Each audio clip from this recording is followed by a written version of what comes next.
ಈ ನಾನು ದೇವರ ಮೇಲೆ ಭಕ್ತಿಯನ್ನು ಇಟ್ಕೊಂಡಿದ್ದೆ. ದೇಶದ ಎಲ್ಲ ದೇವಾನುದೇವತೆಗಳನ್ನು ನಾನು ನಂಬಿದಂಥದ್ದು. ಅವ್ರು ಬಹಳಷ್ಟು ಹೇಳ್ತಾ ಇದ್ದಾರಲ್ಲ, ನಾನು ಅಂದೆಲ್ಲ ಅಂತ ಹೇಳಿ. ಕಾನೂನು ಒಂದು ಕಡೆ, ಕಾನೂನು ತನ್ನ ಪ್ರಕ್ರಿಯೆ ಮಾಡುತ್ತೆ. ಏನು ವೈಭವೀಕರಣ ಮಾಡ್ಕೊಳ್ತಾ ಇದ್ದಾರಲ್ಲ, ನಾನು ಇಷ್ಟೇ ಅವ್ರಿಗೆ ಹೇಳ್ತಾ ಇದ್ದೀನಿ, ಇದು ಸವಾಲು ಅಲ್ಲ, ಅಥವಾ ಅವರಿಂದ ನಾನು ಜವಾಬನ್ನು ಬಯಸಲ್ಲ. ಅಂಥ ಒಂದು ದುರ್ಬುದ್ಧಿ ಇದ್ದಂಥ ಮನುಷ್ಯನಿಂದ ನಾನು ಜವಾಬನ್ನು ಕೂಡ ಬಯಸೋದಿಲ್ಲ. ಆದರೆ ಜನರನ್ನು ದಿಕ್ಕು ತಪ್ಪಿಸುವಂಥ ಕೆಲಸ ಮಾಡ್ತಾ ಇದ್ದಾರೆ, ಜನರ ಕಣ್ಣಿಗೆ ಮಣ್ಣೆರ್ಚುವಂಥ ಕೆಲಸ ಮಾಡ್ತಾ ಇದ್ದಾರೆ. ಅವರ ಕಾರ್ಯಕರ್ತರಿಗೆ, ಅವರ ನಾಯಕರಿಗೆ ಏನು ದಿಕ್ಕನ್ನು ತಪ್ಪಿಸುವಂಥ ಕೆಲಸ ಮಾಡ್ತಾ ಇದ್ದಾರೆ. ನೀವು ದೇವರನ್ನು ಭಾಳಷ್ಟು ನಂಬಿದ್ದೀರಾ ಸಿಟಿ ರವಿ ಅವರೇ.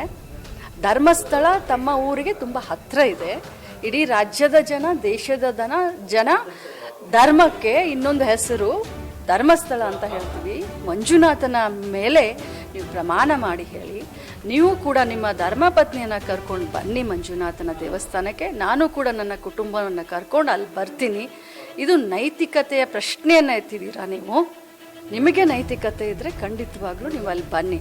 ಇದು ನಿಮಗೆ ನಾನು ಚಾಲೆಂಜ್ ಮಾಡ್ತಾ ಇಲ್ಲ, ಆದರೆ ಜನರ ಎದುರುಗಡೆ, ಯಾಕಂದರೆ ನೀವು ದೇವರನ್ನ ಬಹಳಷ್ಟು ನಂಬಿದ್ದೀರಾ, ದತ್ತಮಾಲೆಯನ್ನು ಹಾಕಿದ್ದೀರಾ, ದತ್ತಪೀಠಕ್ಕೆ ಹೋಗ್ತೀರಾ, ಬಾಯಿ ತೆಗೆದ್ರೆ ರಾಮನ ಹೆಸರನ್ನು ಹೇಳ್ತೀರಾ.